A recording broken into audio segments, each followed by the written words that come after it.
and welcome everybody to another edition of Angel-Meadows, a conversation with friends.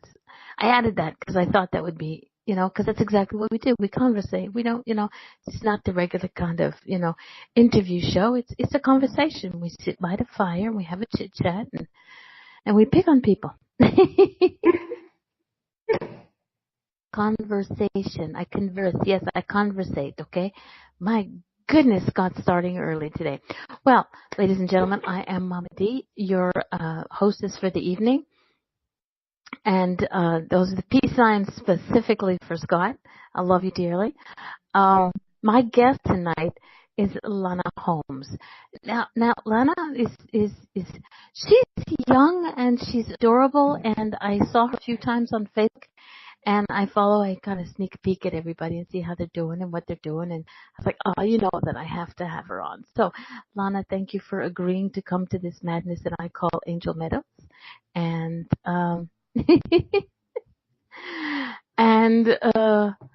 would you tell everybody a little bit about yourself? Yeah, so thank you as well for inviting me to be a part of the show. I am a professional psychic medium. I also hold a Psy.D, Doctor of Psychology and Clinical Psychology.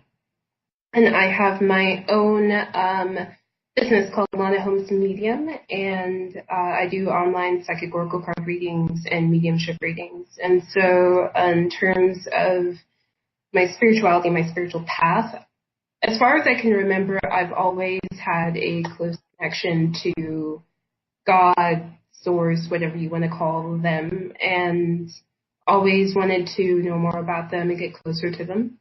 And like so many people in the United States, the first introduction I had to anything in terms of religion or spirituality was Christianity.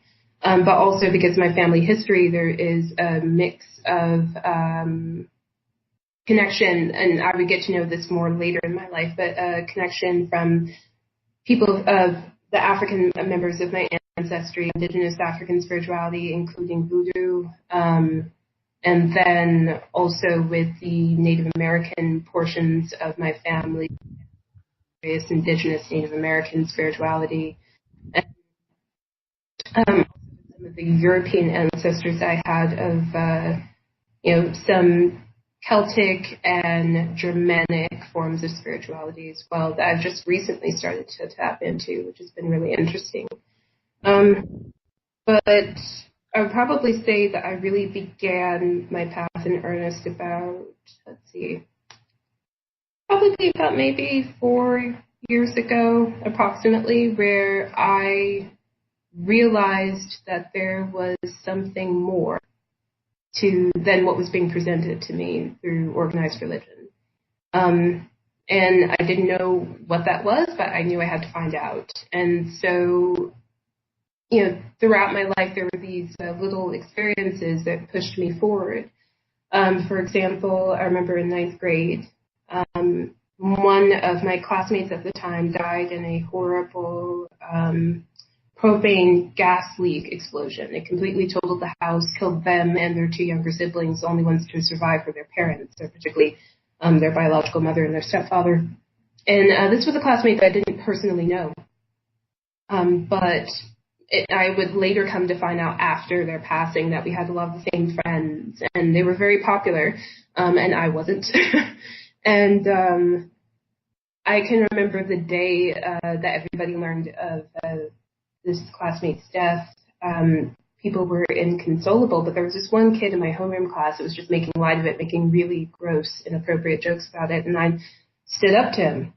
And either that night or a couple of nights later, I had this very vivid dream, which up to that point was probably the most vivid dream that I could recall. And this classmate approached me and said, "Thank you. I never knew you, but thank you." And I knew it was real. I knew I was making contact with the spirit, but I had no point of reference to let me know, like, okay, this is mediumship. You're connecting to a spirit. It is real. You're not going bonkers. And so I just kind of, packed it up and, put it in the back of my mind and saved it for later. Going onward, probably during the first couple of years of university, I remember I was in a half sleep, half waking state, and I had a vision of Krishna. And in it, I was like in the position of Arjuna in the Bhagavad Gita, and I was asking Krishna, show me the real you, show me the full you. And so Krishna went from one single human form and then expanded into this giant, colossal being with multiple arms and head, and was shining in this big, brilliant blue light. And it was so unbelievably overwhelming and beautiful at the same time. And right at the point that I thought, oh God, I'm going to explode just because this is too much for me to take, Krishna collapsed into form again. And so again, at that point, I was like, I know this is real. I have no idea what to make of it. And so I continued to do exploring. I was, in terms of like the more, I guess, mainstream side of things, I was involved in like doing, I was baptized into the United Church of Christ, which is a very progressive Christian denomination out of the Reformist tradition. But even then I was like, there's still something more. And so I started doing research into near-death experiences, and then that led me to a bunch of prominent platforms related to spirituality. And then that eventually led me to Mimi Bonhomme, a fantastic Canadian medium, intuitive development teacher, and she's also intuitive herself, among many other things, and also is the founder of Psychic Punks. And so I was like, okay, I'm going to actually do this and to develop these skills and abilities in earnest. And so I completed approximately 1 year of intuitive development and mediumship training with her. And after that, I was like, I love this. I fell in love with it. And it was such a marvelous experience. I finally felt like I was at home in terms of spirituality and fully embodying it and practicing it in my life. And, that's led me to where I am now. And then also it's funny because always when I'm talking about my background and history, there are always little nuggets of information that I'm like, oh yeah, and there's this piece as well. But also in my family lineage, there are multiple relatives that have had experiences of communicating and engaging with different entities, whether that be angels, whether that be the Holy Spirit, which I've also had experience of connecting with the Holy Spirit and Jesus as well. But I think one that sticks out particularly well for me is my maternal great-grandmother, who was born the exact same day as me. She, when she was younger, she had the experience of being a spirit, and she was very closely tied to, root work and nature, in addition to Christianity, and melding all of these different spiritual traditions. And so it's something that I carry from my family. It's something that I carry within me as an individual as well. Wow. I think you covered more than I could think of. Yeah, wow. Okay, Psychic Punks. Please explain. Yeah, so Psychic Punks, it is an online community and project founded by the fantastic Mimi Bonhomme, with the intent of basically having a community and a place for people who don't necessarily identify with the broad mainstream spiritual movement, but who still obviously realize that they have extrasensory perception and all of the wonderful things that go along with that. So she, the first initial phase of this project includes articles related to different spiritual topics. Also, it includes interviews with public figures in spirit, particularly public figures who are part of subcultures or who are a bit more obscure. And, the aim of that is just, we never, with that, because I'm also a collaborator for Psychic Punks, Mimi, or anybody else who participates in doing these interviews, we never, are demanding or entitled with spirits like, hey, you come here, talk to us. It's always, we just set the intention of, the kind of people that we're looking for, and those spirits respond to that. And we do the interviews with the intention of just giving the spirit a voice to share their insights, what they've learned, And also to show people that anybody can do this. Mimi holds the belief, and I hold the belief as well, that all human beings are intrinsically psychic, have mediumship abilities, or have extrasensory perception, etc. So, showing that you can do this. And, it's just a matter of being aware of it, of developing and honing these skills and applying them. Agreed. I found the website for Psychic Punks. I'm going to put it in the chat room because you never know. Somebody might be interested in finding out a little bit about it, so why not? Now, what tools do you use? Many of us have many tools in our baskets. So you said you had, well, I'm trying to get your, really slow today. I am trying to get your website down. Okay. Cool. Okay. So you said you do oracle readings? Oh, go ahead. Sorry. Okay. Do you use cards? Is it just the connection that you have with spirit that works? What's in your toolbox, darling? At this point, because I'm always, one thing I've definitely realized when it comes to spirituality is that your toolbox expands and contracts over time. But at this point in time, I use oracle cards. I like working with that because it gives me a relatively neutral platform to just kind of focus and concentrate on, and then allow spirit to deliver messages to me while I'm kind of in this almost trance-like state, and then to be able to channel messages with people. And so with the psychic oracle card readings, that more focuses on providing spiritual guidance to people related on their personal questions for themselves. And so I don't, as a matter of ethics, I don't answer questions for third parties. So it's basically, I only answer questions for people who give me their direct, explicit permission to answer questions on their behalf. That makes sense.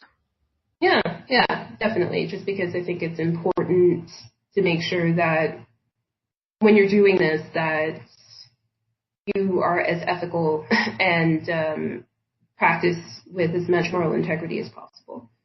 So that's why I do that. But in terms of other tools that I use for divination or readings or channeling, like that is it at the moment. In terms of my own personal healing practices, like I do self-Reiki on myself. I'm a certified level 1 Reiki master, but thus far I'm just doing it for myself and, doing it for friends and people in my life. But I will wait and see if there comes a time where I utilize that in the general public. Also, I use crystals. I love crystals and flowers and other aspects of nature ever since I was a little girl. And so I've used that for self-healing, and I've also used that in terms of helping to expand my consciousness. And then candle work, I've started to get into as well, essential oils. And there's some other things that have been poking at me. Like lately, my witchy instincts have been poking up a lot. And so I'm in the near future of studying witchcraft formally. Well, you have just filled the bucket with all kinds of knowledge and stuff, and I think it's amazing that you are continuing to fill that bucket or the box or the bag or whatever you want to call it, because you're not limiting yourself to one specific thing, one or two specific things. You're allowing yourself to grow and expand and shine that wonderful light that you have. Okay, first off, anybody in the chat room has any questions, you know how this works. If it's possible, put it in capital so this lady who doesn't wear her glasses during the show can see properly. Can pay attention to the chat, otherwise, tough. If I miss it, I miss it, but of all the things that you do as of right this moment in time, which is your most favorite? Interesting. Kind of interesting. What I love the most, actually. It's hard because I really do love mediumship and I really do love doing psychic readings, but I also really, really love being able to share what I've learned with other people. I find that to be really, really rewarding, and I'm really, really passionate about that. And one of the things I'm looking forward to, and I'm going to expand more, is being able to encourage people to listen to their intuition more, and being able to help people to approach their own personal spiritual practice in a more nuanced way. Because what I've seen thus far in the broad spiritual field, because I know that there are a lot of niches and there are a lot of different segments of spirituality, but what I've seen in general in the broad spirituality is that there are a lot of people who kind of can be rigid in their belief systems and kind of really latch on to the idea of, like, you know, this is the way spirituality is, this is the way that the universe works, and there's no other possibility or truth, or if there is another possibility or truth that people are espousing, it's kind of inferior or less than, which I don't believe at all. I think that my personal belief, if I were to describe my spirituality, is as a perennialist, which is a philosophical belief that all religions and all spiritual traditions are tapping into the same fundamental. However, we as human beings, or different groups of human beings, are the divine in a way that we can understand, recognize, respond to. And that's what I like. So I don't really, I don't get territorial when it comes to spirituality. I don't condemn other people or anything like that. But you know, I would say I think it's really important for people to not only honor their intuition and their own personal spirituality, but to also honor their sense of intellect and discernment. Because I've seen happen in there. I've seen some people who consider themselves to be spiritual or religious, and they have little to no use for anything that's intellectual, or they view it with a sense of suspicion. And then I've also seen the other extreme of people who are very cerebral, who pathologize and dismiss anything that is spiritual. And I think one thing that I have to offer is a nice balance between both of those things, because I've just been very intellectual, and that's part of my being, but I'm also very spiritual. And I think that it's important to have both of those things as opposed to choosing one over the other. I think that, hang on a second. It's okay. The sound is a little bit choppy every so often, and I think that's when you get excited and you start to get a little faster. So take a deep breath. Yeah, I noticed that sometimes my energy and passion about certain things can affect technology. Sorry. It's fine. It's okay. You know, things happen. We get, here we go. First question.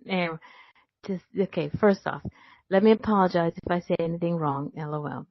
In 25 years of developing and being online and attending various circles and churches, in my experience, in the UK, I can think of no black mediums.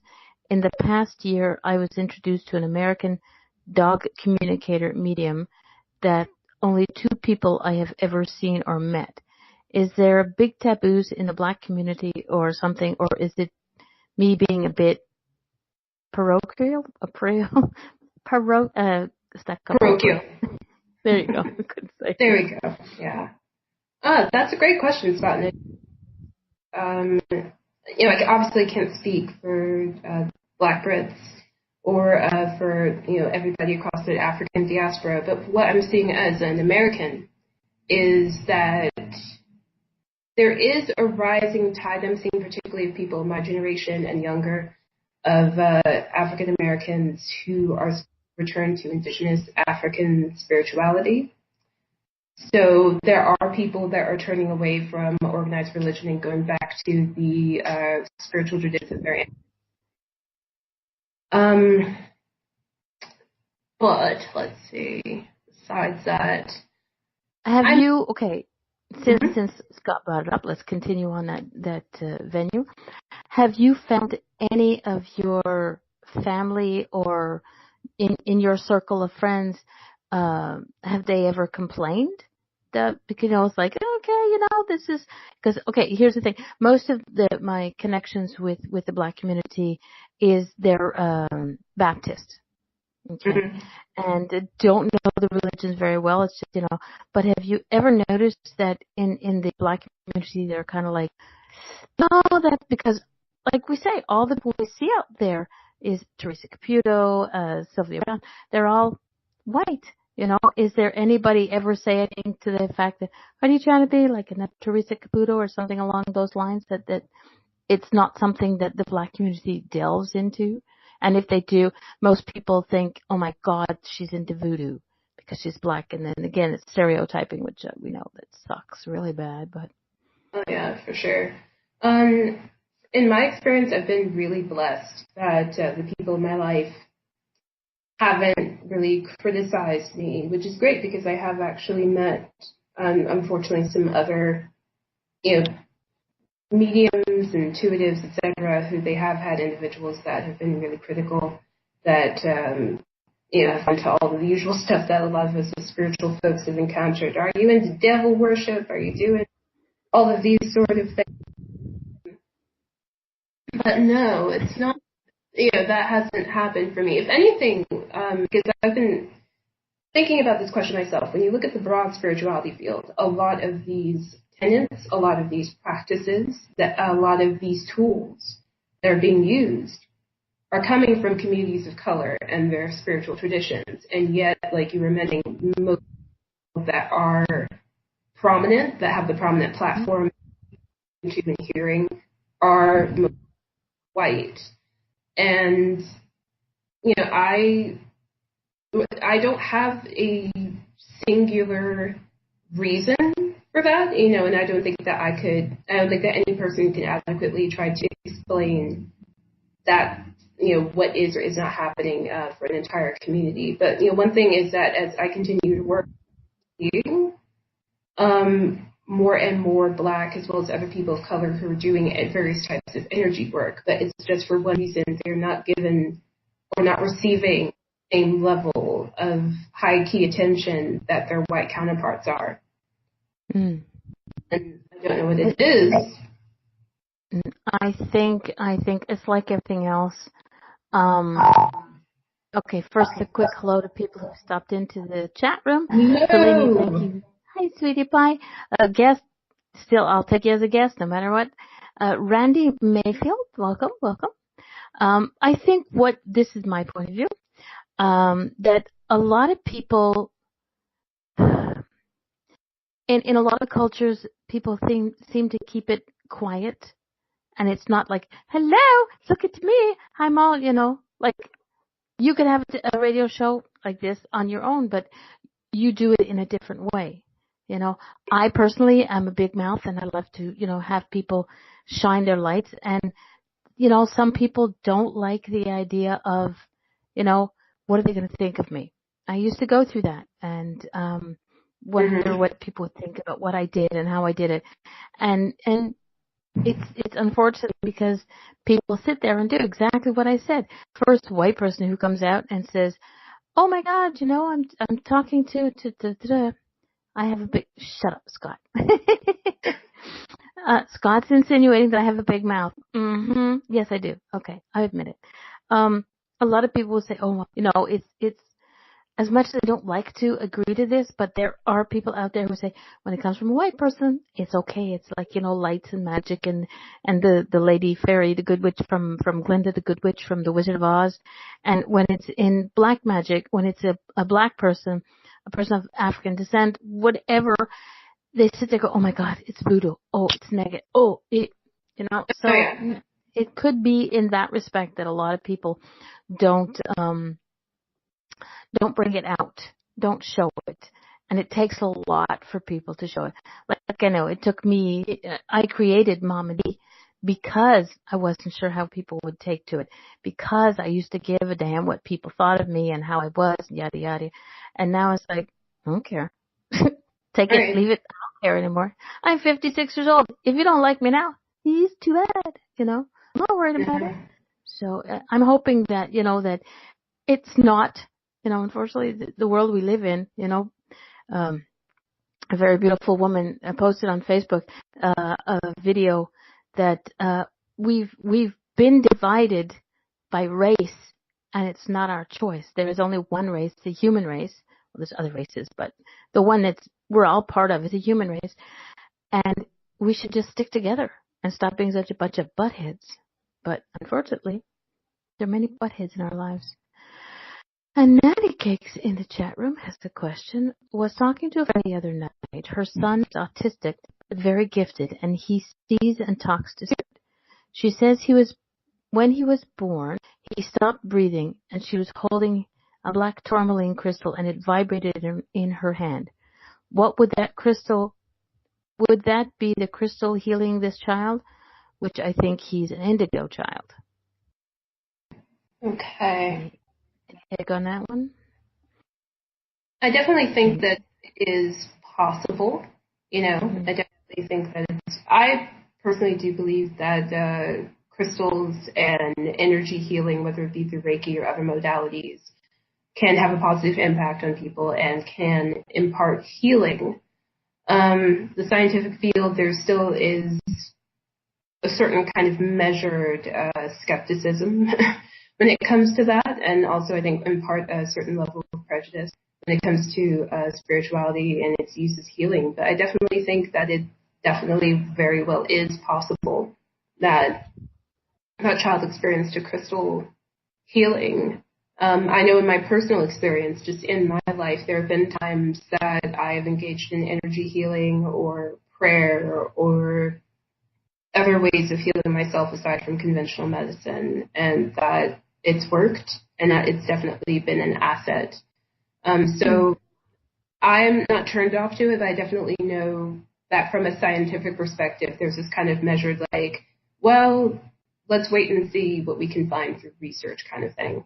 You know what I mean? So speaking on my own, I definitely think that crystal healing and other modalities of energy healing are very valid and very powerful. But also I recognize that the scientific field is basically still catching up and pulling their head out of their own rears or, when it comes to that. I'm just saying, just because I've definitely met, people who they are very stuck in their ways about how they interpret spiritual phenomenon. Within the field of clinical psychology, over I would say probably the past 10 to 15 years, there's been a really big push towards cultural sensitivity, which has included, everything from people to appreciate one's racial and ethnic background to one's spiritual and religious beliefs, because there is an unfortunate history of clinical psychologists who either misdiagnosed or unnecessarily pathologized people for things that for them was unfamiliar, but wasn't necessarily pathological or maladaptive. And so now the way that we're trained, and certainly the way that I was trained, is to really appreciate and understand people's religious and spiritual backgrounds. And whenever doing a case formation or whenever doing a diagnosis, being able to determine what that person believes and being able to tease that apart from any presenting issues or symptoms that they have. Because, there's some horrific stories of people who have just, in the course of a clinical interview or a assessment, have revealed, or even therapy, revealed their spiritual and religious beliefs. And rather than the clinician going to really understand that person and where they were coming from, put it off as that's pathological and you have psychotic symptoms and you need to go. Even though psychotic symptoms do exist, I think there needs to be more careful consideration of basically the whole person, and being able to distinguish between culturally sanctioned religious and spiritual beliefs versus a clinician's own prejudices or the limitations of the field as it stands when it comes to accounting for one's religious or spiritual beliefs. Does that make sense? Does to me. Okay, hold on, a couple of things. Black tourmaline from Scott in the chat room.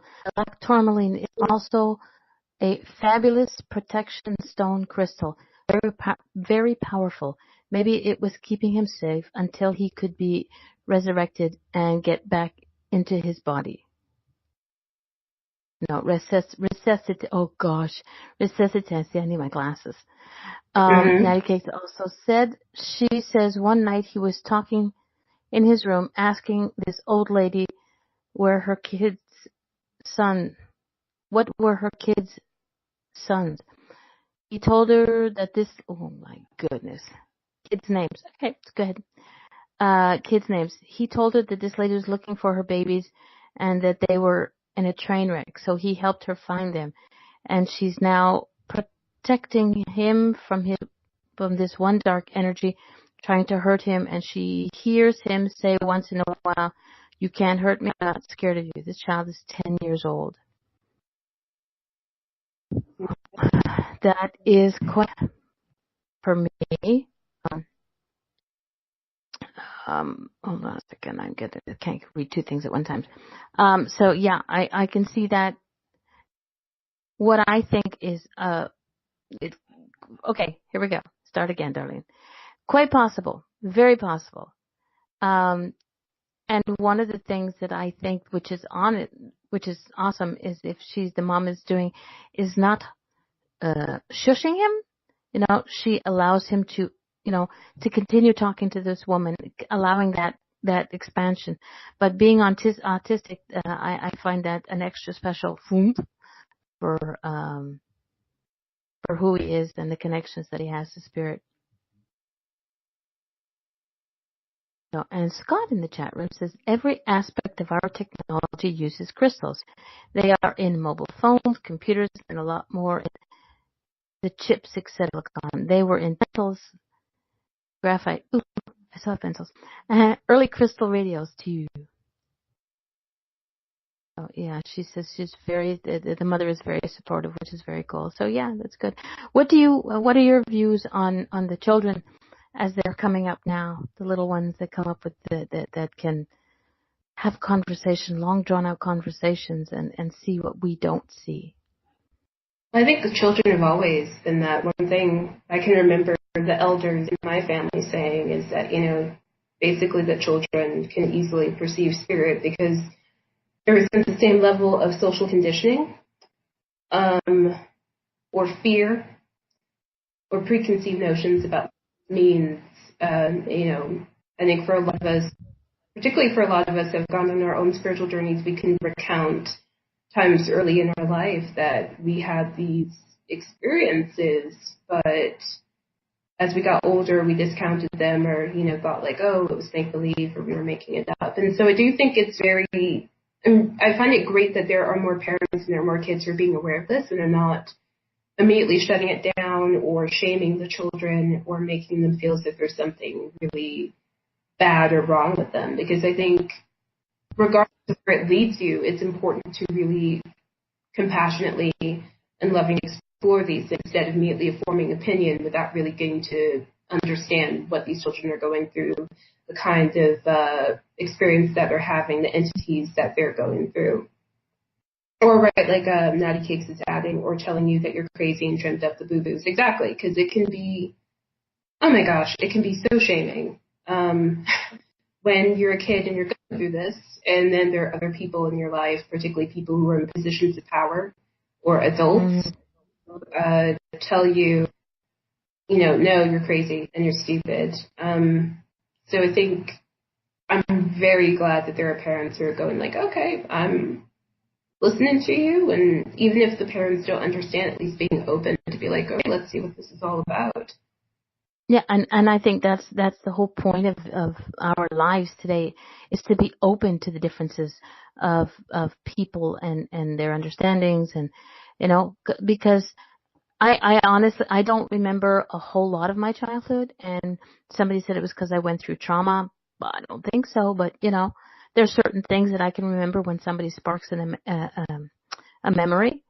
But I also know that, I was brought up in the Catholic religion, and we were just like, to go to church. But I kind of, when I went into church, I just sort of went off to La La Land. You'd have to sort of poke me and say, hey, wake up, the service is over, or whatever the case may be. So, but I also know that I had dreams um, of a past life, and I didn't realize it was a past life. It was just a dream until I spoke to somebody who helped me realize exactly what it was and where it was, and we discussed it, and that was something that nobody else, I wouldn't have spoken to anybody else about. It was just, a fluke conversation. So, I think the point is that we have to be open to discussing it, and we have to be open to listening, because there's, like you said, there are a lot of people who sort of like, this is my way of doing it, and I'm going to do it this way and only this way. And they never get to see the beauty of the flowers and this, whatever they're passing by, because they're so stuck in their one view. So I think that it's very important that people stay open to the what if possibility.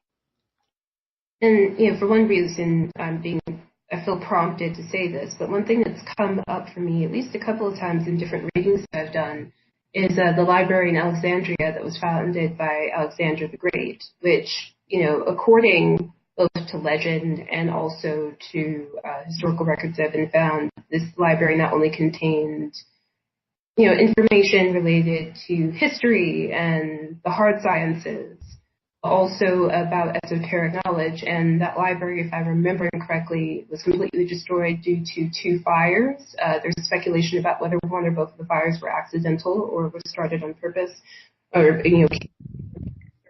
But I'm just reminded of basically that our species, there was a portion of time in our early development as a species where we were easily connected to these things and where it was a part of our everyday life. Not to say that there weren't people who were rigid in terms of their belief systems, because if you look at ancient civilizations, you could certainly see that of people who were very, very tied to what they and their culture believed in. But I feel like there was, history, like the fall of Rome and the Dark Ages, were precipitated after that, of there being this kind of reset button of humanity being left in the dark. And I feel like we're just starting to catch up in terms of returning to the knowledge that we so easily had access to before. And looking at Natty Cakes and seeing here, she said, I used to hate church. Now I think it's because I didn't believe half of what they preached there. Maybe deep down inside I knew that while some of it is made up by the Catholic religion, some of it is true. But there's way more out there than the church wants to admit. It's interesting that you're bringing that up. Thank you. Let's see. My upbringing, it's interesting. I and my siblings, we weren't baptized because my mom was like, it's your decision about whether or not you want to be baptized or what you believe. And she was baptized in the Baptist church, but she was always very progressive. She could always see through the BS that would be going on in churches where she was like, yeah, that's not kosher. That's not good. But, I did have a similar experience to you, Natty Cakes, of listening, like going into these like conservative, living in the Southeast most of my life, and being in this climate of conservative Christian fundamentalist denominations where it was very fear-based. There was a very high concentration on everything that we as human beings were doing wrong, and how if we didn't make sure to follow this very straight and narrow path that we're going to the bad place, hell. And also that there were certain people who, regardless of how nice or kind they were, would not be able to get into heaven because they were not accepting Christ as their personal Lord and Savior. And I just remember immediately as a kid just being like, no, that's not exactly my experience. I was like, that makes no sense to me, how someone who is so tapped in and so connected to spirit would not be able to stay connected after life, or would go to some bad place based on semantics.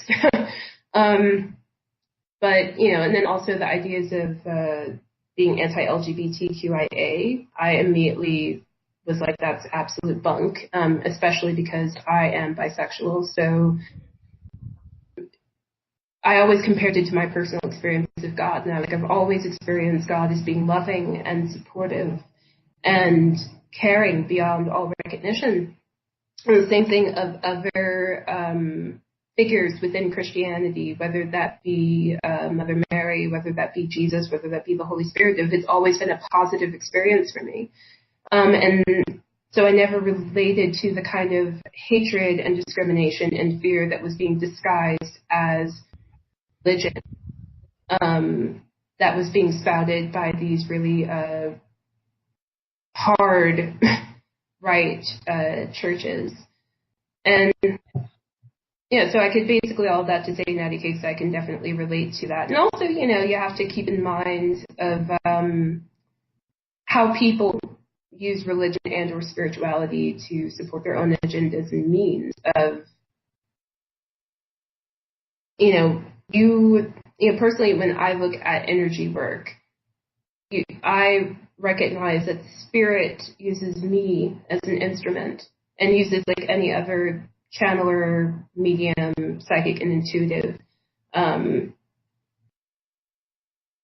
as a conduit. And so spirit uses our references, which are shaped by our beliefs, our experiences, our the socio-cultural and historical context in which we're enmeshed. And so it's hard to remove yourself from the way that you relate to spirit. And unless you have a great self-awareness of any biases or preconceived notions that you have, it's very easy to twist religion or spirituality as a means of hurting other people or of forwarding a particular thought process or agenda instead of being more open and accepting. And so looking at some of the comments here, let's see, going back up to Natty. Like Scott's comment, can't understand why a loving father would want their child to be tortured for an eternity. No, I can't understand that either. Yeah, because as a parent, as parents go, we would do anything to protect our children. And I don't see why Mother God, Father God, whatever you want to call, the universe, the Great Divide, whatever, if they are our parents per se, okay, because they are a higher power, there's no way on God's green earth that they would choose to torture us with that. That, of course, mind you, my hell is filled with snow and ick and cold. I'm like, okay, give me the fire, bring it on, come on, toast me up, go ahead. Oh, shut up, you wuss! I've got like 2 feet of snow out my window. You want some? Exactly. Can you handle that, Scotty? There you go. Especially in that kilt would freeze your tuchus off. Exactly. But it's interesting you mentioned that because it reminded me of Dante Alighieri's The Divine Comedy, where like the innermost recesses of hell cold. So let me see. I'm trying to go back because there was so much conversation that was being going down. And so what Natty Cake, she said, I used to hate church. Now I think it's because of, oh wait, did I go back there? Sorry. I was repeating that. But Scott said each religion is just another flavor of the ice cream. We all prefer different things, different sprinkles, all same stuff though. Ways to grow and learn. Totally agree. Natty Cake concurs with that. She says, but when you die and they show you what's out there, you kind of go, aha, I knew it all. Yes. So how many people do you know that have transitioned, that have crossed over, that have passed, who are like very rigid and just know there's no such thing. When you die, you die. That's it. You go to heaven, you go to hell, and you don't come back, and there's no such thing as spirit. And you know that once they've crossed over, they're sitting there going, holy shit, she was right. Exactly. Oh my God, this is great. I got a couple of people over there who went, damn, now I understand. I was like, okay, see? But yeah. And then with Scott, who followed it up with hellfire and damnation keeps people in their place in the frothing of mouth, pastors and ministers in the job. Absolutely. One thing that I was always struck by was like, to me, in any religion or any sense of spirituality, is a sense of spiritual enrichment, of being able to address the full range of the human experience, and how you deal with it. And all I was hearing from a lot of these churches when I was a kid, which I didn't go to church a lot because of that kind of attitude that was put forth, but it was a lot of fear. It was kind of, like you said, keeping everybody in their place and being like, unless you something bad to happen to you, you have to do exactly what you said. And with Natty Cake, she says, God loves us. I like to call him the source. Yes. And I know also, too, there's a lot of people that they have various names of calling the divine. I use different terms interchangeably. So to me, God is all that is. So I don't attach a particular image or gender to God. I use the source, the divine, all that is, all the other cute little nicknames interchangeably, depending on my mood. But let's see, Scott Stevens, he said, I can, you already addressed love Father, and then Natty Cakes, I was zero spiritual until I died. It was a rude awakening for sure. Wow. It's not God who wants to torture you for an eternity. That's your own doing by being nasty and not do good here. It's a choice. Ooh, you're hitting on something I've been thinking about on and off personally, which is the idea. I don't know if I'm going to write this down in an article post for my website, but the idea of what if we as the human beings have scapegoated the idea of Satan, demons, or other evil entities as a way of removing our personal accountability for the horrible things that we do to ourselves and to others.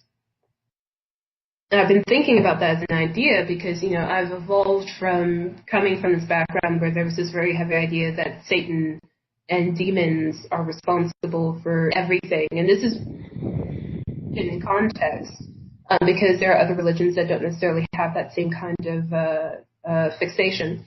But the idea that, these evil entities are responsible for everything awful and that, it's through them that human beings do bad things. And I was like, no, it's like, because I've seen certain ways in which that has been used to do awful things. Like, for example, colonialists who came to colonize the United States of America, the Meso and South America, Canada, and also different African countries, that they used the idea that these individuals were evil and somehow spiritually inferior or subhuman as a license to engage in genocide, rape, torture, and enslavement.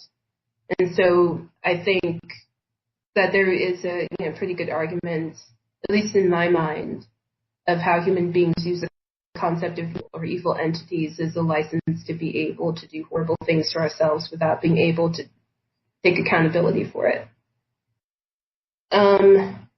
Okay, so catching up here, there's so much activity. So Scott Stevens, that he was saying, besides giving you some sassiness, is the guidebooks, Bible, are just manuals that make us better people and support us when we're lost. True, but the only thing that people need to keep in contact or keep in mind is the fact that the knowledge that was written in these books are within a particular historical and socio-cultural context, and that people who follow these particular religions or use these guidebooks, that there's even more information that you can continue to receive past the time frame in which they were written.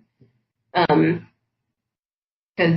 there's been a lot of stuff that's happened between when the Quran, the Torah, and the Bible were written and now. Natty Case, she said, they told me that's how I know we are here to make the world a better place and do our best. Absolutely. I am giving you a virtual high five on that, Natty Cakes.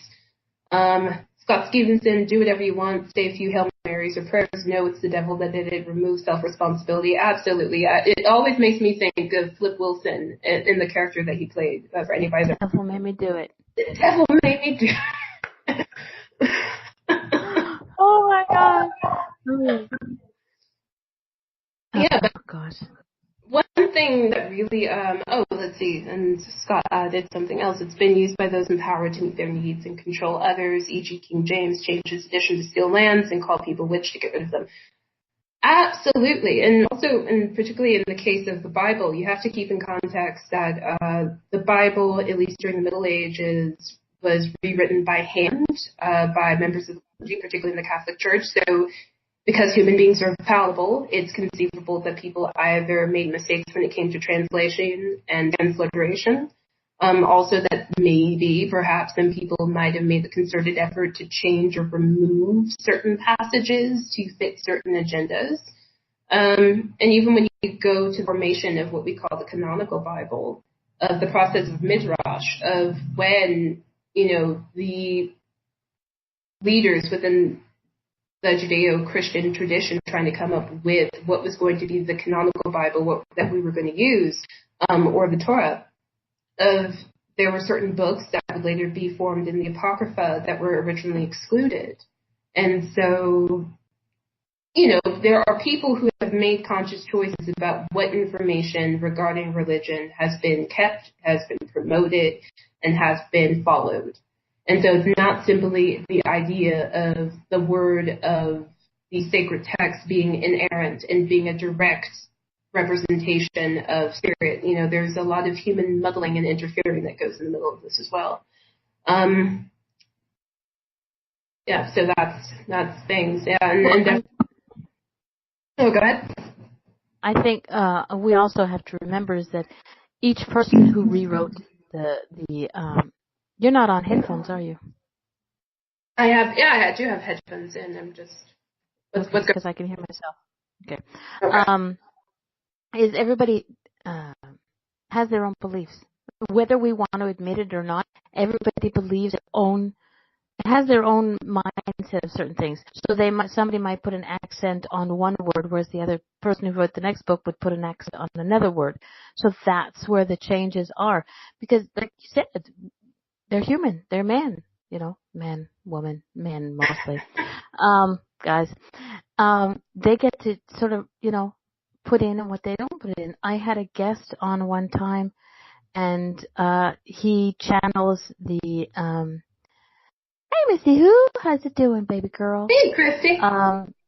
He channeled Jesus, and he was channeling the ascended masters, we'll say. And he said he channeled one of them, and he was told that the Gospels, according to Jesus, were eliminated. The majority of them were eliminated from the Bibles because they were too open-minded.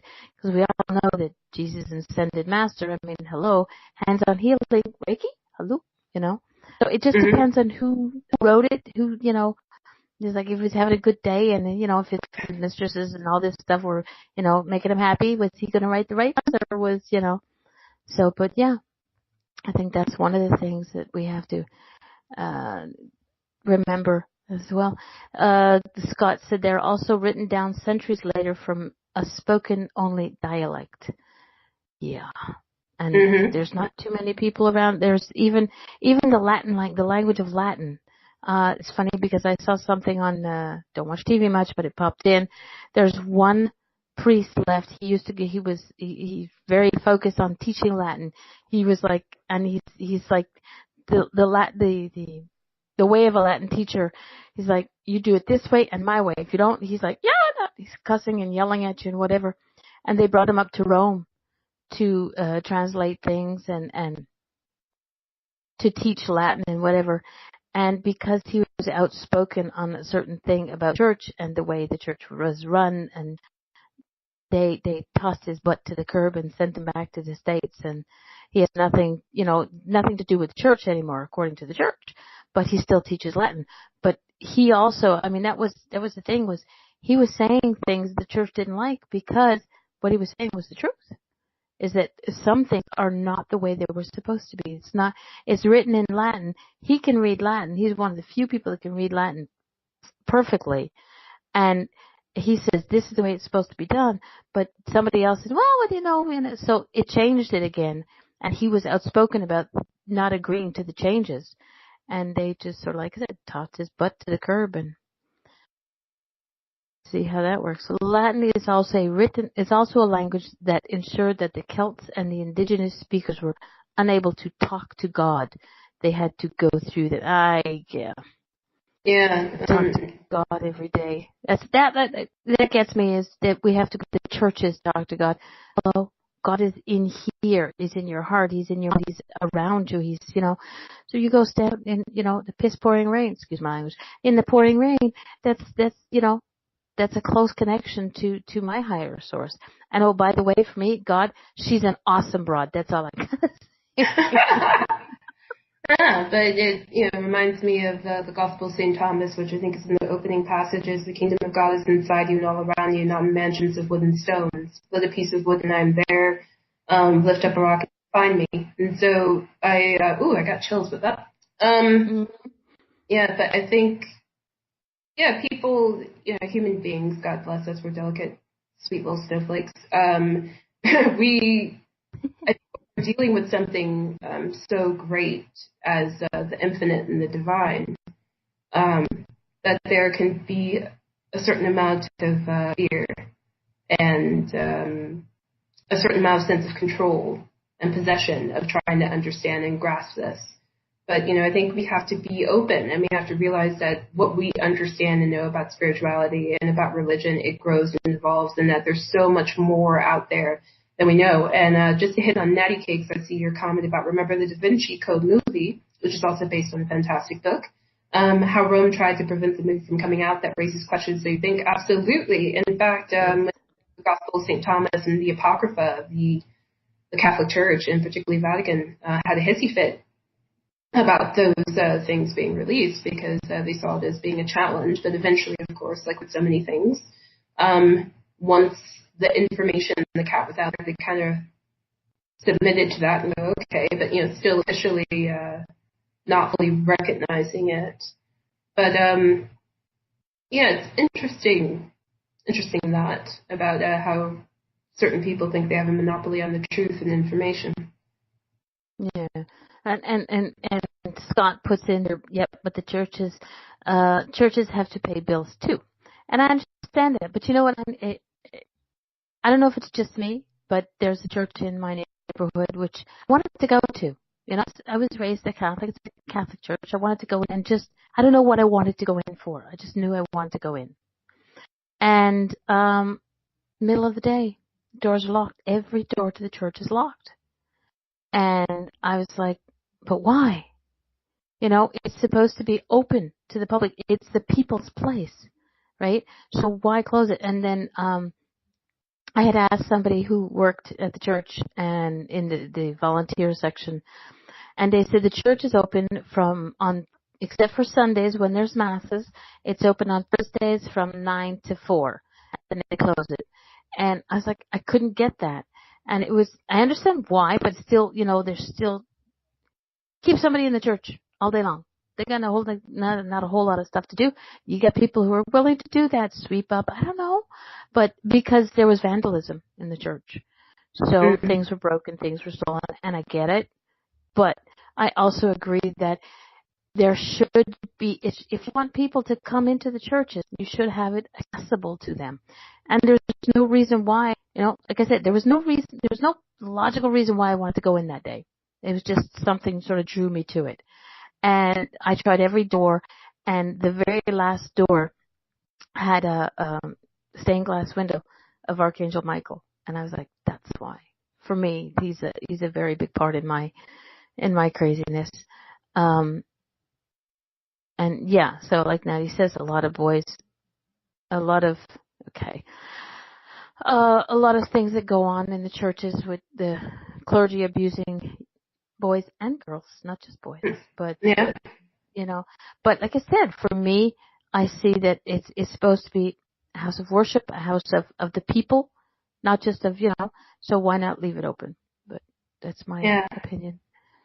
And so the full comment from Natty Cakes is talking about all churches are locked down, and I'm presuming that you're speaking particularly to Catholic churches, because people started stealing and breaking things when some of the clergymen started abusing young boys, and as Darlene mentioned, also young girls.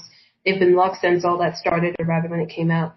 And it's interesting, when you were thinking, before you mentioned that, I was kind of thinking about that. Like, this is, just to be clear, issues of abuse particularly sexual abuse and pedophilia and ephebophilia, is not exclusive just to the Catholic Church. It happens in other denominations of Christianity as well as other religious and spiritual traditions. But the problem, and I'm speaking particularly as a person that specializes in child maltreatment. That was what I specialized in with my Psy.D degree, and also as a survivor of child sexual abuse. It's important for these spiritual and religious communities to take accountability and to protect these children when it comes out that there is a perpetrator in their midst. I feel that a lot of these spiritual and religious communities, through the misappropriated idea of forgiveness, have come up with ways to excuse and allow these perpetrators to continue to abuse children and adolescents. And it's all been under the guise of, like, we have to be open, we have to be loving and forgiving to them. But what happens when you fail to hold a person accountable for their transgressions, particularly when they do harm to other people, is reinforce that behavior. What these priests, for decades and perhaps even longer than that, learned is they could do whatever they wanted because they had people who were going to protect them and back them up no matter what. And it's a crying shame, and the fact that the church was complicit in it, that there were high-ranking members of the Vatican who just basically hushed up victims and their family. It's atrocious. And then currently, I don't know if you heard about this, but I forgot his name, but he is a pastor in a Protestant denomination here in the United States. He stood up in front of his congregation, admitted that he forced a 17-year-old to perform oral sex on him when he was a young pastor in training. And he got a standing ovation from his congregation for openly admitting it. And even though he rightfully has and continues to get criticism of you should step down and you should be held accountable, he refuses to do so. And it just continues to boggle my mind how these communities will protect perpetrators and show no compassion to survivors and victims. It's absolutely mind-boggling. I think, my opinion, I think it's because so many people have to have somebody up on a pedestal, and they have to defend it. Because if they admit that this person is human, in regards to the Catholic priests, they have no wife, they have no other partner. Okay, I know somebody explained to me why that is, but I mean, they have to have somebody. Oh my God, he's celibate. He's this. He's that. He couldn't be doing this wrong. And he made, in regards to the pastor there, he made a mistake and he owned up to it. He only halfway owned up to it. Because if you really truly own up to the mistakes that you made, you don't just tell, example, your congregation, but you have to atone for that. And if that means, for me, that would mean stepping down. If you want to go, help other people who have done the same thing. Continue to speak about what you did, and not to pat yourself on the back, but teach other people what not to do.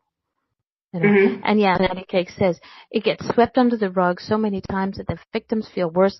Is it my fault?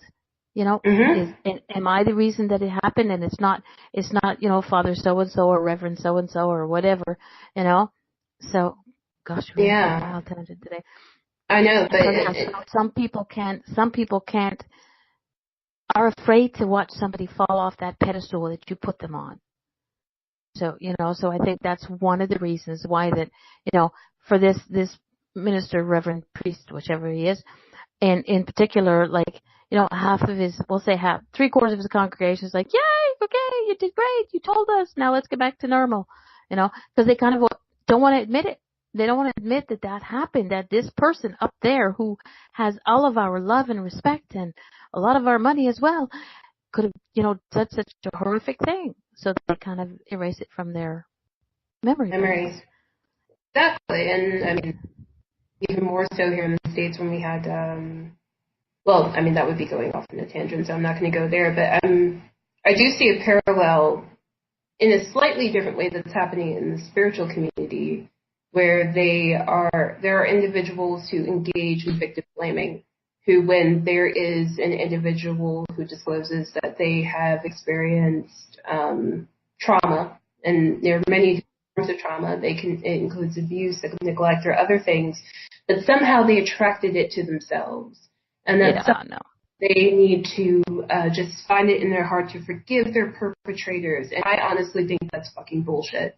And I'm sorry for those listening or who might be offended by my language, but to me that's absolutely atrocious, because you're essentially removing, again, the perpetrator from their own personal responsibility. I do believe in the law of attraction, but I think that is a perverse misuse of the law of attraction to say that somebody attracted harm to themselves, because it removes the idea of free will. All of us have the choice to do something that could either cause egregious harm to somebody or great good. And so you have to always keep in awareness somebody who, out of their own volition, perpetrates harm, use their free will to do that. It's not as if they are some puppet by some invisible energetic force that is doing this. And to catch up with Natty Cakes, she said, because they were talking in God's name, so people were afraid back then to speak up, and then also can't forget the perpetrator. I've tried, it's impossible, and I ended up spitting on their tombs. Right on. I don't... Yeah, I think, here's the thing. There's so much talk, again, both in religious and spiritual communities, that I think, again, has an inordinate focus on survivors and victims to forgive. And I think that forgiveness is a very personal journey, and that people, if they do find forgiveness, they do it in their own way. And I don't think that it's anybody else's responsibility, any outside entity, to tell somebody who's been through so much pain and suffering that they should forgive a perpetrator, and then to shame them, because this is also what happens if that person doesn't find forgiveness, or they're like, nope, forget that person, I'm never going to forgive them. Then there's that shaming of like, well, maybe you're not that spiritually evolved, or like, this is what you have to do if you want to find peace. And I just want to say, do not let it commandeer your spirituality or your pathway to healing.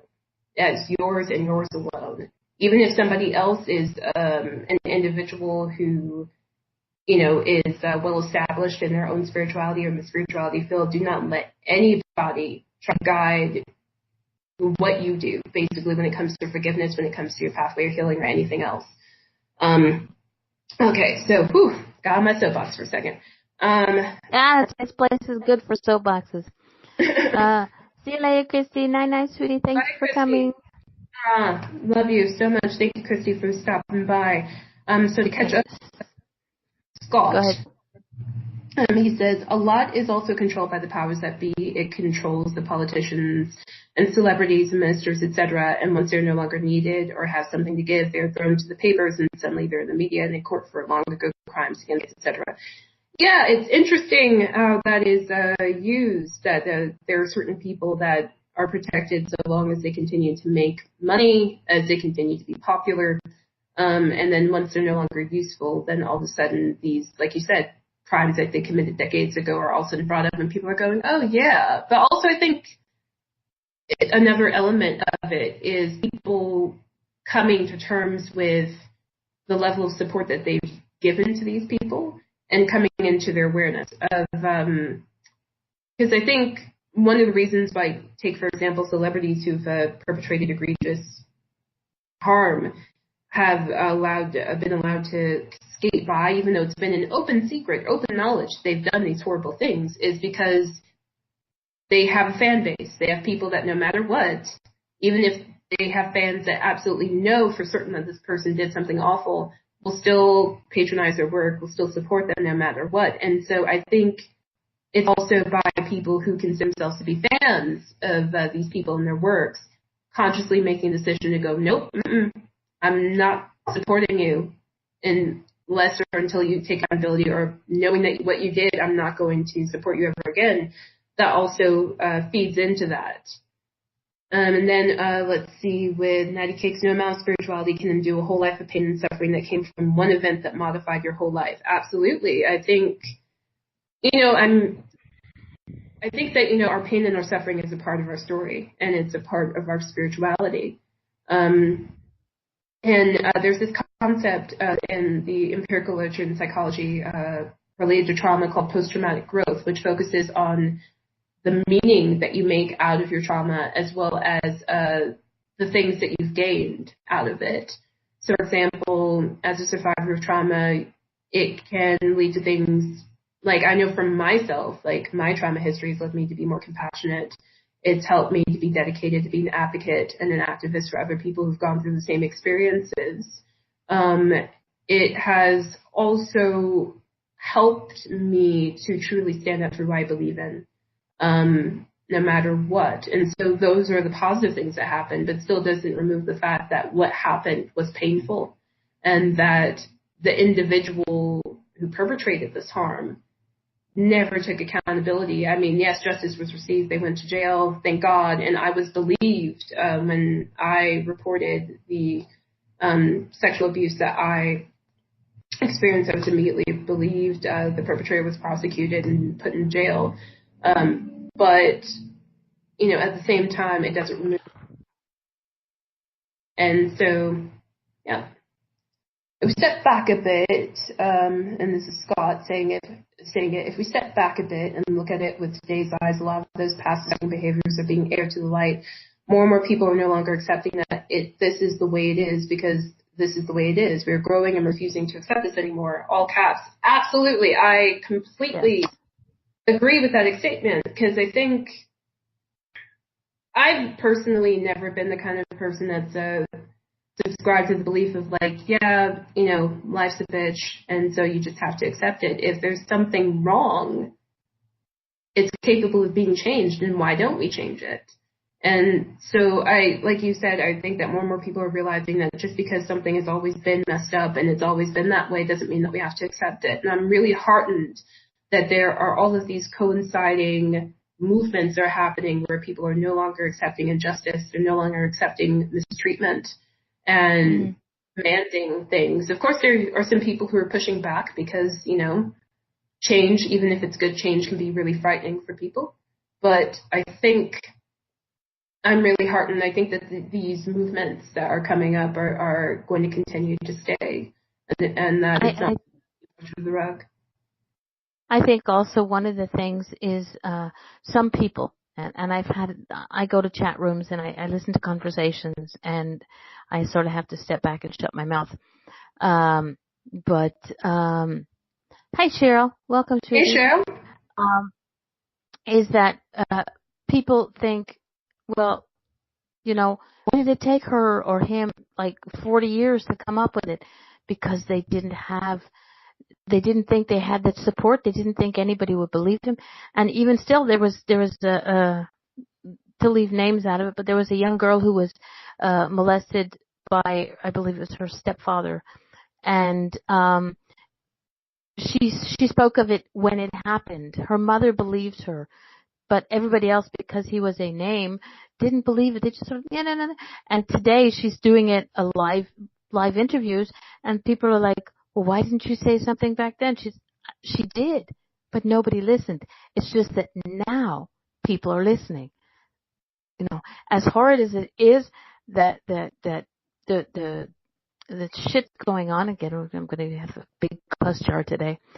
The stuff that's going on today is not because it's because we as a society kind of sort of said like, well, they've always done it. Oh, it's just, I'm looking at, it's always happened and he didn't really mean any harm. Excuse me? Somebody did mean harm. Just because you're not in their head to know exactly what they were thinking, but it didn't matter what he was thinking of. It's what the victim believed. And the victim believed that, what happened was wrong. But nobody will believe me because, he's a big, politician, a big minister in my church, or, he's my boss, or whatever the case may be. So now a lot of people are stepping up because it's opening. And it's a hard thing to say, but I think that everybody has had a certain to a certain extent, some form of abuse, whether it's sexual, mental, or physical, verbal, in their lives. Now, whether we accept to step back and just say, yes, it happened, or to stand up and say, especially if that person is still in their lives and still a pillar of the community, that you need to, think, are they doing the same thing that what they did to you to somebody else? Is there another woman, another child, another man, another person being abused the way you were? Can you sit there and honestly sit there and be okay with that? And a lot of people are sitting there going, no, I can't be okay with it. Yeah, so the statistics just for the United States of America is that 1 in 10 children will be sexually abused before their 18th birthday. And these statistics are considered underestimation because so very few people report it for the exact reasons they are threatened. They face people who don't believe them, even when there's a huge burden of proof and evidence. But also, too, I forgot the exact data for sexual trauma across the lifespan of the average time that it takes for a survivor to report the abuse. But often it does take an extended period of time, years, because of the deep sense of fear about, are people going to believe me, or are people going to dismiss it? Are people going to say that I'm lying? And so, it's really, it takes a lot of courage to do this, and I think that people need to be aware, the broad public, of people who listen, about how the role that they've played in it. Of, have you been supported when somebody has revealed trauma, or have you been so closed that you've dusted it off? But there's been, again, a lot of activity in the chat room, so let's try to catch up. So let's see, Natty Cakes, one random act of kindness at a time can change the world. It's the only way. Absolutely. And then, let's see, welcoming Cheryl to the group. Again, hello, Cheryl. And then Natty Cakes adding in for survivors that they make you believe you did something bad, and if you tell, they will hurt you. Absolutely. And Scott Stevenson, he said, it's like all nonsense going on with Trump, the police, particularly police brutality, etc. Those who hid in the shadows with their racism and nastiness have come into the light, and people are seeing it and reacting against it. It's a good thing, in my opinion. It's all happening in our lifetime. It's exciting times. And I do agree. In fact, there's, let's see, after Trump was elected, I was devastated. I literally stayed up all night because I was sick to my stomach. Not only because of him, but the fact that there are people who could knowingly still vote for this man, even though he has a documented history of bigotry and hatred, not only towards people of color, but also of misogyny and sexism towards women, and anti-Islamophobia, which is sectarianism, particular prejudice and hate towards people of different religious or spiritual traditions. And I remember a short time after that, I talked to a particular loved one of mine in spirit, and I was like, what's going on? And to paraphrase what he said, he's like, basically, the pus has to rise in order for the wound to be healed. That all of these social ills we are witnessing have been existing. It's always been there, but now it has bubbled up to the surface to a point that people can no longer make excuses for it, no longer hide from it. That we either are going to deal with it, or it's going to continue to fester and poison us all. So I do think it's a great thing. I think for some people it's quite painful, but obviously for me, again, being part of several marginalized groups, being bisexual, being African American, being a woman, it's been painful, even though I've always known that these various forms of hatred has existed to keep people be so brazen and unabashed about it. But it's been awe-inspiring and heartening to see a coalition of people across various backgrounds who are all rising up simultaneously to say, nope, not on our watch. We're not just going to sit down and allow this fascism and this hatred to take us over and to win. We are going to settle this once and for all, or as much as we possibly can at this time. So I'm really, really glad about that. And then Natty Case, bless her, she's hitting the pause button. She needs more coffee. You go ahead, girl. Get caffeinated. That's okay. Did you notice Scott got kicked out of the room? And I didn't do it. Unfortunately, he'll probably be back. But, yeah, so let's change the channel a little bit. Because this is I'm enjoying this because you put a completely different spin on everything, because you're not only just okay, we're going to put you light worker healer, because I can't put you in any other boxes. You fit too many boxes, so we're going to put you as a light worker healer. But you're also on the scientific side, so you bring both sides together and you make it a really interesting. Cheryl brought her coffee. You know, comments when it comes to my show. You bring both sides together and you can show both sides of the fence. You know, you give that to people that, you know, that there's actually, you show three sides of the fence. You show the spiritual side, you show the scientific side, and then you show the personal human side. So, like, I mean, we got to live in a triangle here. No, we're good, Natty. We behaved. We didn't kill anybody yet. Yeah, but somehow Scott got kicked out of the chat room. He's back. No, we hogtied him. He's in the basement now. He's back. But so yeah, so okay.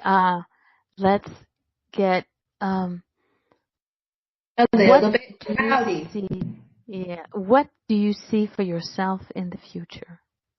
I know you said that you see the witchy side coming more forward, which is like totally awesome. He crashed out of intuitalks, and I didn't push you over the edge. What is it that you see yourself coming? What's in the future for Lana Holmes? What's in the future for me? Well, on one side of it, I definitely see myself being a licensed clinical psychologist, because I just recently graduated. I'm about to embark on postdoctoral fellowship, which is a year of formal training. That way I can accrue the hours needed to get licensed. And practice like a big girl. Thank you. But in terms of spirituality, it's been interesting because I've been feeling like these rumblings coming up. And for anybody that is connected to spirit, you know what I mean? When you're kind of entering this new phase and you're like, wind, Scott said. No. But you can, wind. Yes. Yes. But, you know, keep, there's something in the atmosphere. There's something that is changing. That's a door that's opening. But definitely, I would say healing is something that I'm interested in pursuing more earnestly in the years ahead. Also, of combining my spiritual work with activism and advocacy, and really getting into spell work, but also being able to be a spiritual teacher and leader. And not in a self-aggrandizing way, but in a way of just being like, hey, these are my experiences. This is what I've learned. And I want to share that with others. And if it resonates with you, fantastic. And if it doesn't, that's great as well. Just because, you know, talking about it, like talking with my spirit team about it, one of the things that I'm here for is to meld the material with the physical. So like you were saying, of having all these different aspects, because I've never been one thing in my life. And I've finally come to a point, finally at the age of 30, of realizing that that is not a burden, that's a blessing. And so instead of trying to choose one thing over the other, of being able to integrate all of these things and being able to utilize that to help further the expansion of consciousness, to be able to help and to heal others, and to be able to be a blessing. Yes, I'm old as fuck at 30. I think you're probably the baby in the chat room right now. So okay. Oh no, I'm just taking the piss. But Yeah, for me, I like getting older. Just to go on a brief tangent, I like getting older. I don't see any shame in it. I think it's beautiful. But I will say that deep inside me, my soul is a 18-year-old. I'm that's always going to be a part of me. Wait till you're up at this end of the age spectrum. Okay, hang on there, Scotty, my boy. I am 56 years old, and I'm proud to say that's how old I am. And I'm not proud to say that it took me 50 years to figure out who the heck I was, because it took a long time. But I always say my body is 56. My mind and my heart and my soul, they're changes. The mind changes, the heart, and the soul is ageless. So it's just numbers, and I don't give a. Cheryl's 53, so no young chicken here.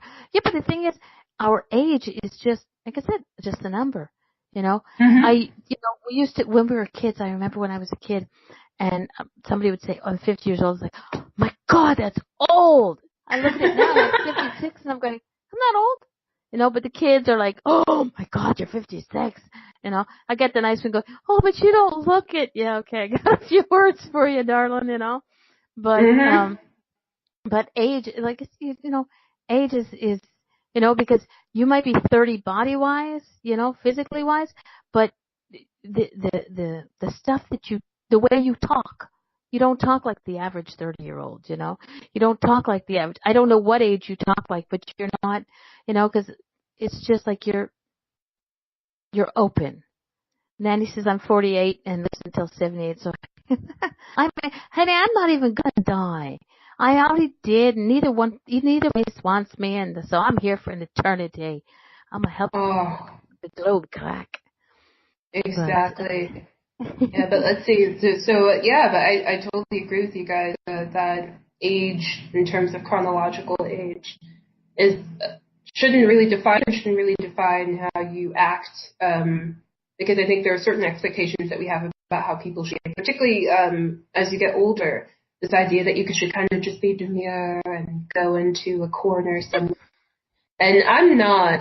And I was just thinking about my generation, and also I was thinking about particularly Generation X and millennials. Like, there are going to be like 90-year-old punk rockers with like fading mohawks in like old folks' homes, and that there are going to be like 80-year-old OG rappers. And I just think that's great. I think it's important, the people that you always basically remain true to yourself regardless of your age. So again, catching up, natty cakes. When you're young, you're afraid to grow old, but once you're there and realize of all you've learned in your life and what is still out there to learn, you want to learn as much as you can while you can. Absolutely.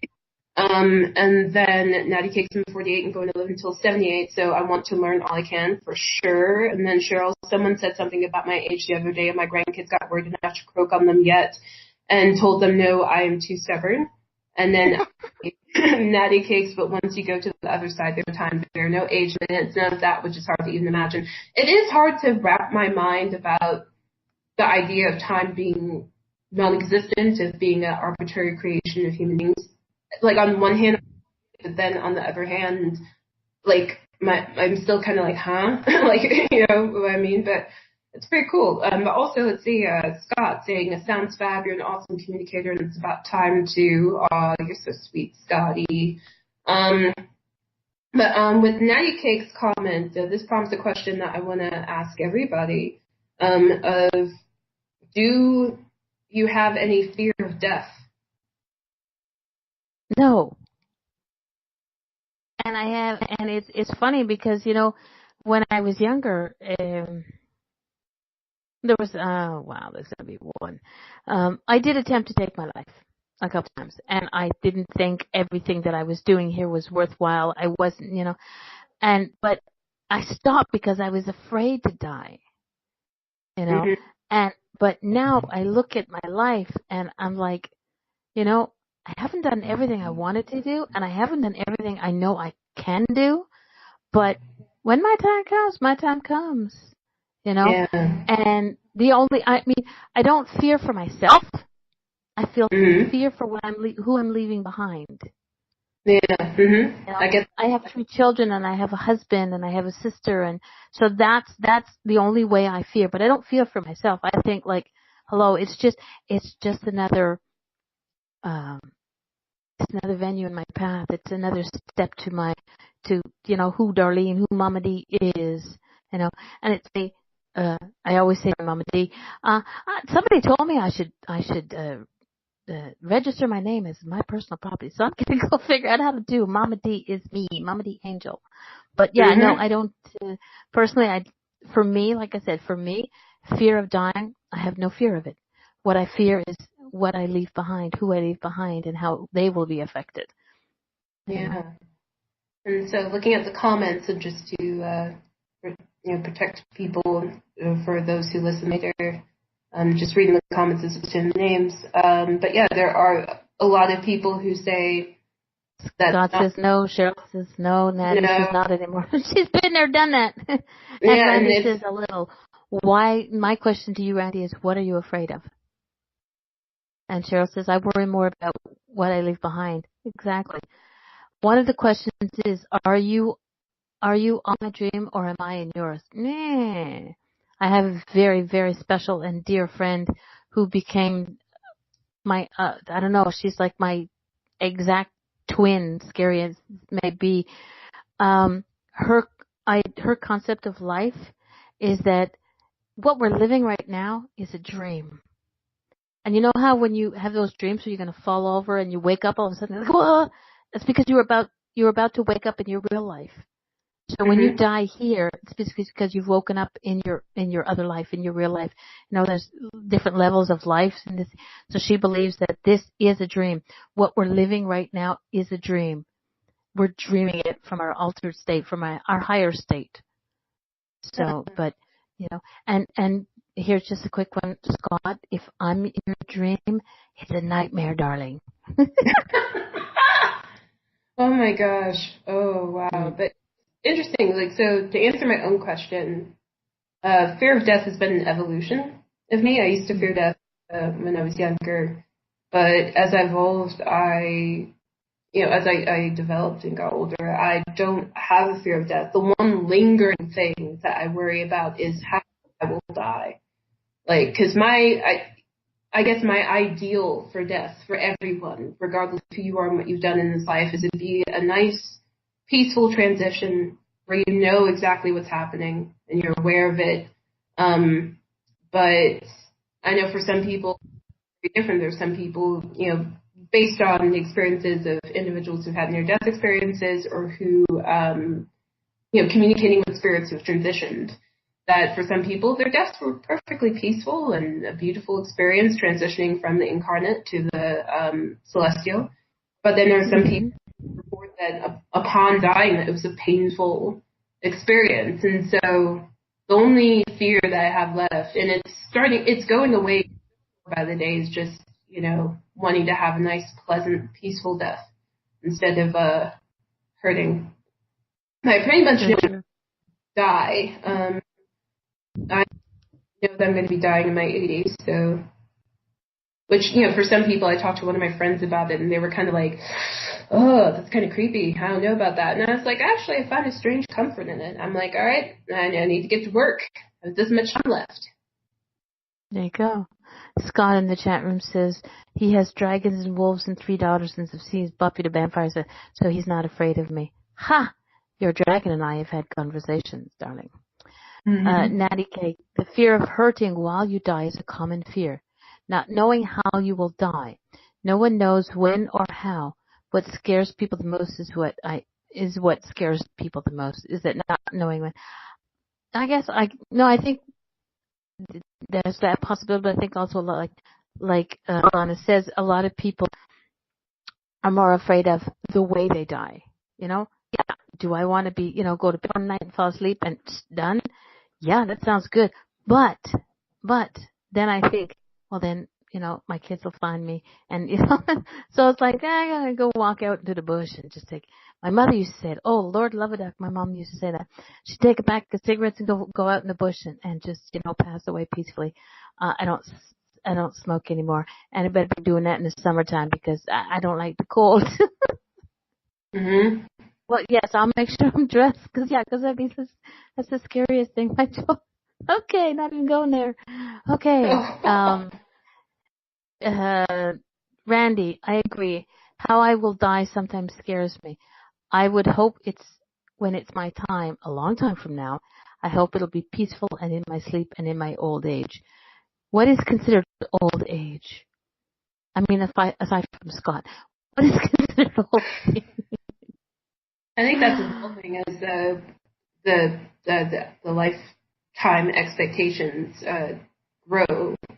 It used to. I mean, depending on what time period you're living in, it can change. I think right now, on average, like probably like 80s to 90s would be considered like old age in terms of like the age, like the average age at which people live. But who knows? I mean, give it up to Randy, upper 80s and 90s. There you go. yeah, there Okay, you go. I'll be 102. Okay, I'm sticking that one. Okay, Yeah. a quick one. I think we are here to learn some life lessons to help in our growth or evolution, whichever word you prefer to use. That's from Cheryl.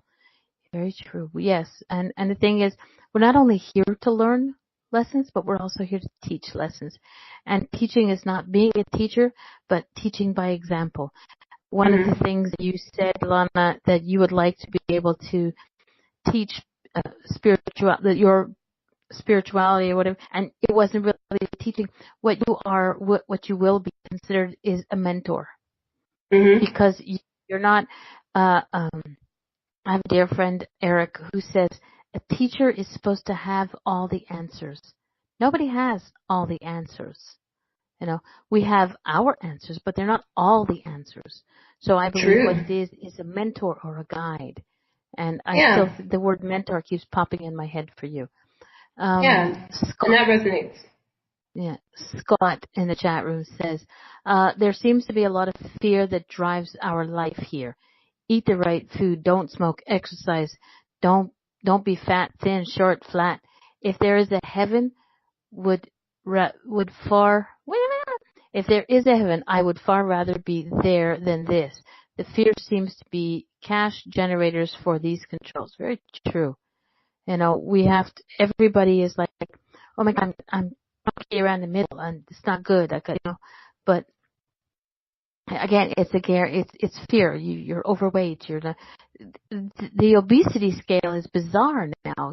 They got chunky little babies. They're chunky little babies, and it's like the baby's obese. No, you're stupid. I'm sorry, but it's weird the way people live their lives, and again, it took me 56 years to realize that, you know what? I got a chunky little middle, and I'm quite pleased with it. I got, and if the boys don't have a six pack and they got a cake, that's fine, so long as they're happy with themselves. And Scott's got a cake. But He's got a few pints. He's got a few pints. yes, he does. Yes, he does. Natty Cakes, the answers are inside of us. We just have to find them. We only use a very small percentage of our brains, and right now the percentage of my mouth that's working is not very good. Scott's got a family pack. Cheryl, we can only pass on what we have learned to others and try to help ease others. What the heck is this? Sorry. Something just popped up in front of my screen. We can only pass on what we have learned and try to help ease others' ways. Buddha was not skinny. No, he wasn't. That I think one of the things is sometimes some of the things that pop out of my mouth sometimes, I have no idea where they came from, but they come out of my mouth, and I can't, and I asked a friend, just yesterday, that sometimes I get things and I can't write them down. I've got to verbalize them, and I couldn't understand why. And he said, maybe your guide never learned to write. So that's why the messages you're getting have to be verbally passed on. It's like, interesting thought. Because I really suck at writing. I sort of like go back over it, but put me in front of a microphone and I'll spill my guts. Yeah, communication, and whether it's in written form or orally. I love communicating with people, and I love expressing myself and getting to know others as well. That hasn't been evident in the almost 2 hours that we've had thus far. But let's see, with catching up here, Natty Cakes, that was, you already covered that. So Scott talking about his pleasantly voluptuous figure. Know what it is. God has a big plan for me to keep me safe. He's given me airbags. Yes, he has. You are precious cargo, Scott. And then Cheryl, more like the whole freezer section. Yeah. Airbag knowledge, yes, airbag knowledge. No, he's just like a pleasant. He's like nice and cushioned, basically, nice and cushioned. It's more of he's got a wife and 3 daughters. There's got to be a lot of him to snuggle up, keep them warm. There has to be, and he's very useful for winters. Yes, keeps you warm. He does. Well, wow. There's a lot of lots of me to hold his personality. Exactly, man. Like, yes, very true. Anybody can handle that? Not at all.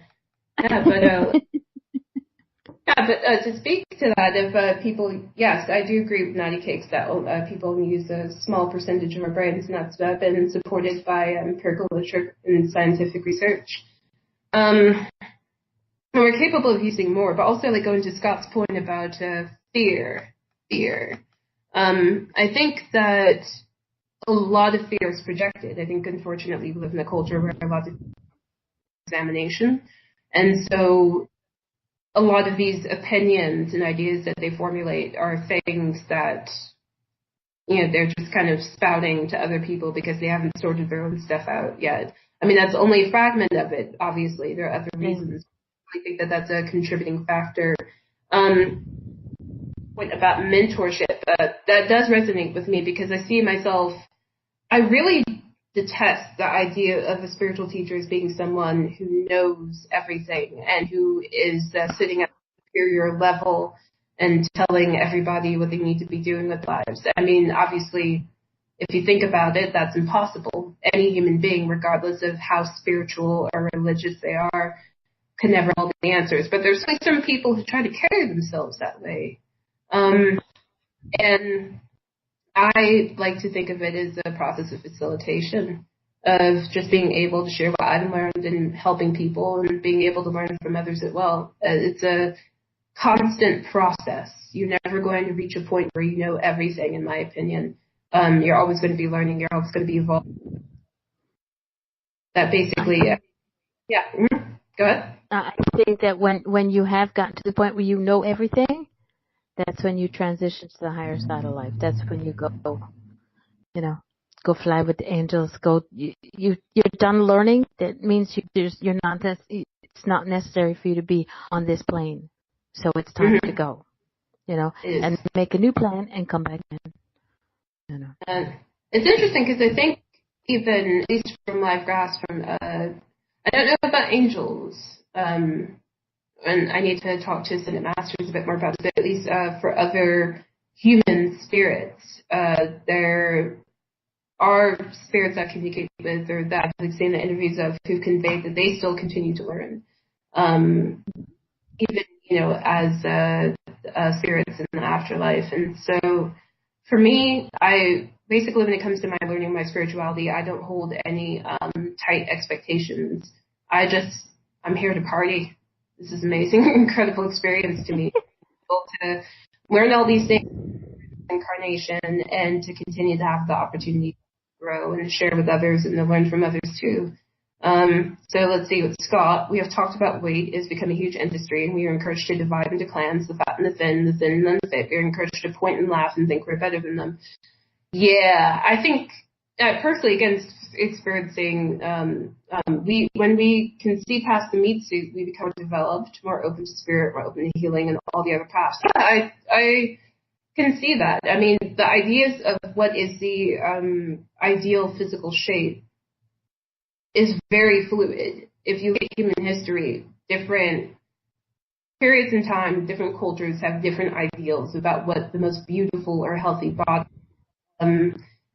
But for me, when it comes to body shape, I mean, let's say when I was 18 years old, I weighed 220 pounds, and at my lightest, I weighed 130, and I'm around like maybe about 140 now.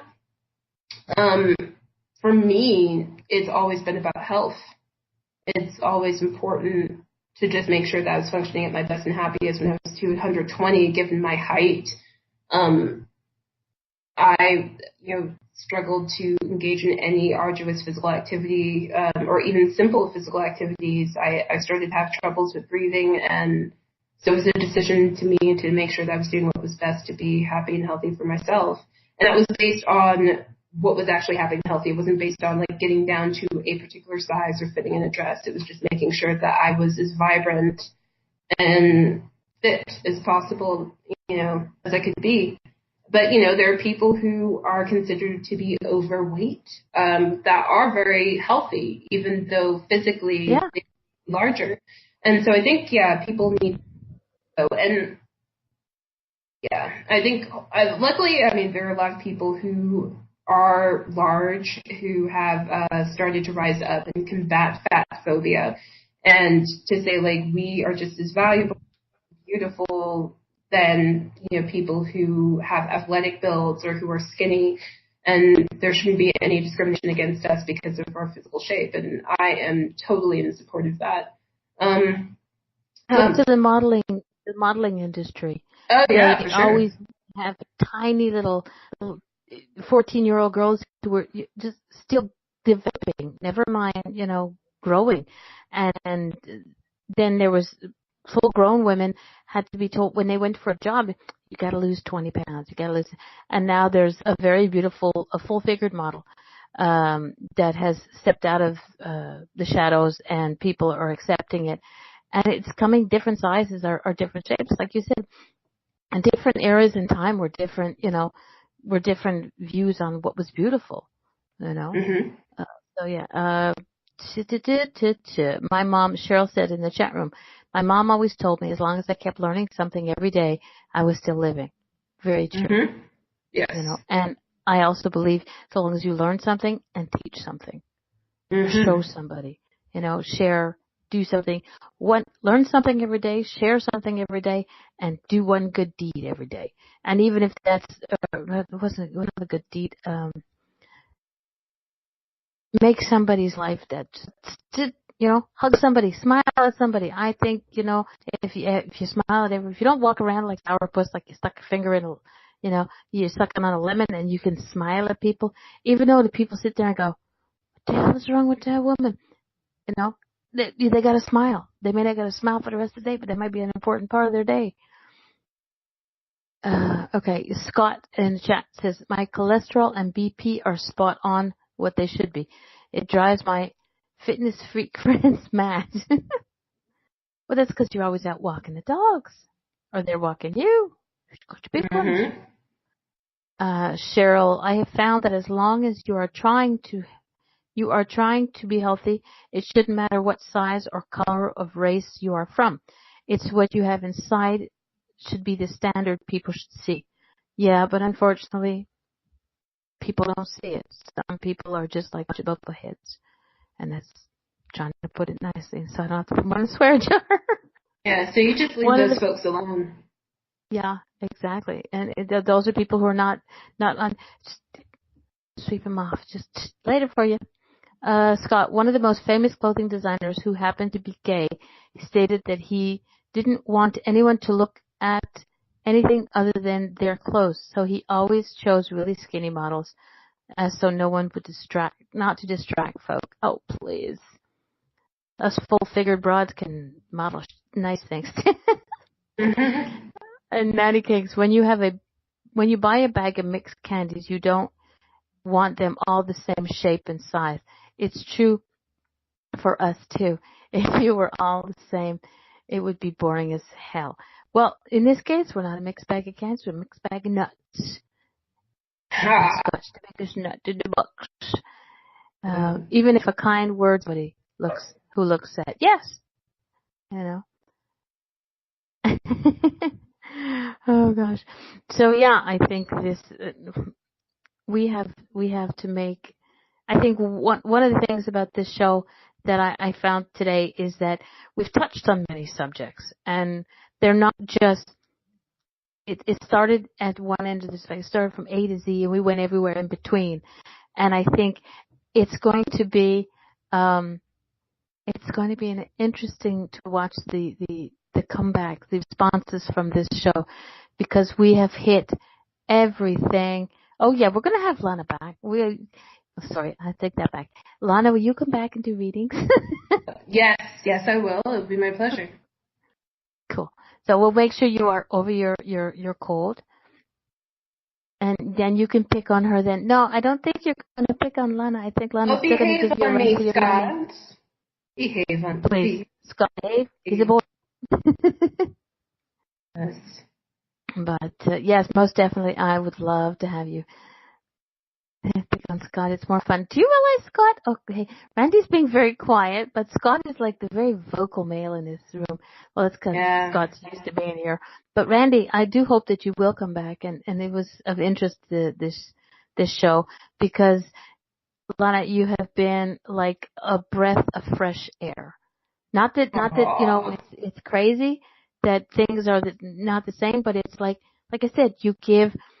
She's been fab. There you go. That's from Scott. You give. Thank you, Scotty. So many different sides, so many different angles that, you know, straight mediums have one way of working it. Yes, he is. And psychics have another way of seeing it. But you have the ability to see from the spiritual side and from the scientific side. And I think that's really awesome. And one of the things I want to ask is, when you're doing your clinical work, will you be using spirit with your patients and what they give you? Thank you, Randy. I just saw that she said she's awesome. I really appreciate that. In terms of it, it's kind of hard, just because, for me, it's important that if I were to incorporate any psychic or intuitive or mediumship abilities, to get somebody's explicit permission. Use that just as a matter of integrity, the matter of ethics, and also with the American Psychological Association, we have an ethics code and conduct. I definitely am going to make sure throughout my career that I keep my clients and my energy work clients separate, just to avoid dual relationships. And also too, when I do any kind of energy work, I want to make sure to always start with a clean slate, so not knowing anything about the person and not getting any information fed to me about the spirits, just to make sure, again, from a standpoint of integrity, that's clear and it's honest and it's true. But one thing that definitely does come in, I'm very empathic and very sensitive, and I just see that as being a natural part of me, not necessarily something that's turned on or off. So I definitely use that to sense of where my clients are coming from and to really tailor treatment to them. And also it's helpful for those times that I've had clients who've just tried to pass off no, I feel great today, when they don't want to talk about something. I'm like, no, you don't. Because I can feel it. I can feel that you do not feel well. And being able to use that as a tool to facilitate discussion and help them to come out with what's happening. So, yeah, I definitely, at least that's where I'm at right now. Who knows, depending on where the field of clinical psychology goes, that could change. But, at least right now I'm just sticking to using my sensitivity and empath awesomeness to be able to help people. Well, I think you will be awesome at everything that you do. And we are pretty much close to the end of the show. So a big thank you to Cheryl, Fellini, Natty Cakes, Randy, Scott, and everybody who was here, the guests, and there was a couple other people who were here and had to leave. Thank you for coming. Big thank you to Lana for accepting the challenge to be here. And not being afraid to come back again. No, this was awesome. I just want to reiterate, thank you so much, Darlene, for inviting me to your show. I'm truly so happy and pleased that you did this. It was great. And thank you, everybody, both those who came, those who went, those who will be listening and watching this later. I really, really, really do appreciate this.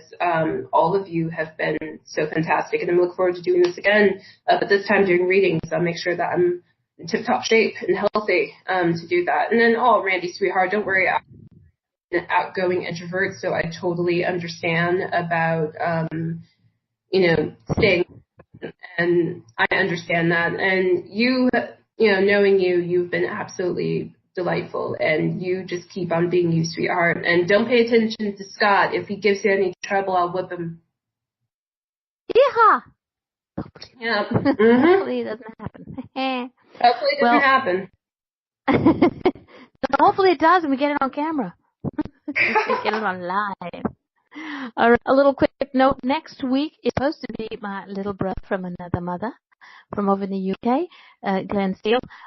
I'm not sure what we're going to discuss, but he is he's a handful. So as long as you're open to chaos magic and that kind of out there thinking, I think that you might enjoy him. He's my crazy Brit brother from, like I said, I seem to be drawn to the Brits. They're adorable, but all the boys just keep coming in and I keep adopting them.